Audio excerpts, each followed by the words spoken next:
รถคนเลี้ยงเขาไหนก็เจ็ดตั้งวันก็ไม่ยาวอ่ะนี่เป็นหลายกันไอ้ซื้ออย่างเด็กๆว่ะ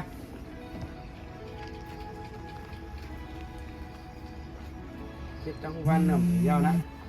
เฮ้ยใจก็หัวนะเนี่ยน้าหัวเงินเดือนก็ว่าฮัลโหลเมื่อหัวใจเขาดีไหนก็โทรมาหาเมื่อเหมือนกันนั่นแหละเงินเดือนออกเมื่อไหร่เงินเดือนออกหูล่ะย่ากันดีเก่านั่นนะดีเก่านั่นนะโดนไม่ใจวันไหนเขาจะเป็นเจ้ามือเลี้ยงกำเหลียวป้อมเมาตื่นเมื่อแรงใจเมื่ออันว่าโอเคย่ากันดีเก่าโอเคไว้อะไรแล้ว ครับผม ทำงานดีไหมวันนี้สบายดี ดีครับสะอาดดีนะครับผมเช็ดทั้งวันเลยครับเนี่ยเช็ดทั้งวันเลยดีเลยเดี๋ยววันนี้เงินเดือนออกนะครับผมครับผมรอวันนี้มานานแล้วครับผมครับผมครับขอบคุณครับทำไมมีแค่5,000นะครับผมได้เงินเหลือ10,000ไม่ใช่หรอครับต้นกลางเดือนถูกไปทั้งบ้านเหมือนใช่หรอเนี่ยครับมั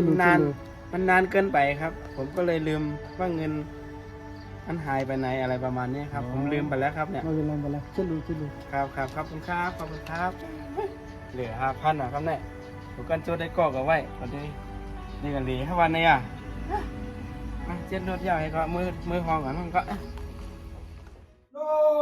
ก็อยู่วันนี้ก็เตรียมหมื่นน่าเหลือแน่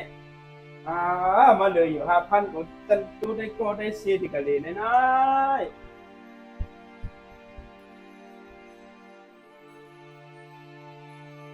แรงค่านั่นเลยเหลือในการค่าไหน2,000เป็นมากาขลาดเหรียญต้น1,800ได้ค่ะมันขึ้นกูเดียวน้องการนำกลับไปขึ้นกูเดียวนะครับให้ไหนกว่าปันตรงเวลาอยากให้เหมือนห้องอื่นห้องอื่นได้ไรกว่าย้อน2-3 วันก็ปันเลี้ยวอะต้องทำอะไรค่ะเอาค่ะมีเหมือนกันเลย3,000แค่ไหนก็ไม่อันจุดได้ก็ไว้ฉะนั้นแต่ตาหีอยู่วะได้ก็ผมโทรมาแถวนะครับแล้วค่ะกันรถค่ะเหลือในกลางค่ะไหน3,000ค่ะเนาะยังเป็นมาคืนทางเอ็นค่ะล่ะครับเดือนต้น2,800นะคะค่าติดค้าง 2-3 วันอะไรคืนแทงกันเนาะเอาค่าเดทจ่ายพวกมากค่าเดทจ่ายน้ำเร็วครับเอาค่ายินจงค่ะ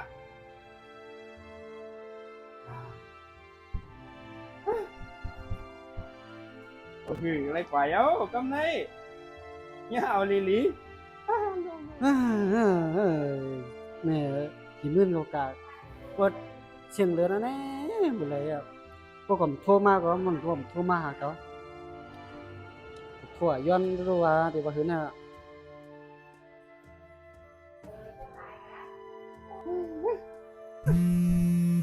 ผมโทรมาแถวไหนครับฮัลโหลได้ก็ฮัลโหลว่าเหือเงิน5เดี๋ยวปันเมื่อไรไปทีมกันนั่นน่ะนี่อันนี้ไม่ม้วนนะก็เด็ดแจ้นอยู่เนี่ยไม่ก็ทั้งสามมันก็เด็ดแจ้นเมื่อเร็วก็เสียงเหลือแล้วเนาะทำใจก็เด็ดแจ้นไม่หาไม่ก็เคยรู้แค่2-3 วันเด็ดแจ้นแข่ง2-3 วัน2-3 วันเต้นก็ได้เมื่อเอาบ่มมาปั่นก็ได้ก็ได้เมื่อเอาที่ห้องเอาละโอเคหน้ามันก็น่าโอเคเดียวอะไรมากนะทำไมถึงมาบนเรื่องวะฮัลโหลครับบนเรื่องคาพยอนหมึกนี่เนี่ย2,000ครับบนเรื่องจะทำเงินเหรียญใต้ออกมาได้ไงผมก็นี่ความจำเป็นนี่ค่ะนี่ลองเหรียญใต้เขาเอาไปเล่นเงินเหมือนนี่ใน2,000ขนาดแต่ค่ะเอายินจงแรงขนาดจงค่ะเรื่องเนาะเดินลำมาเมืองไทยกับเป็นไหนที่ง่าย เป็นมาตุกข้าเนาะกับการคนมาเมืองไทยเขาก็กามากาวัดกามากาโลดกามากาห้องเลยหาอำไหนเดินก็บ่ได้มือก็ได้เห็นนะกันหน่อยกำกลุ่มมากาวัดกาไหวกาโลดกาห้องไหนใครอะเดินแล้วเดินนั่นก้นกว่าเดี๋ยวมือก็เลี้ยงแข้ง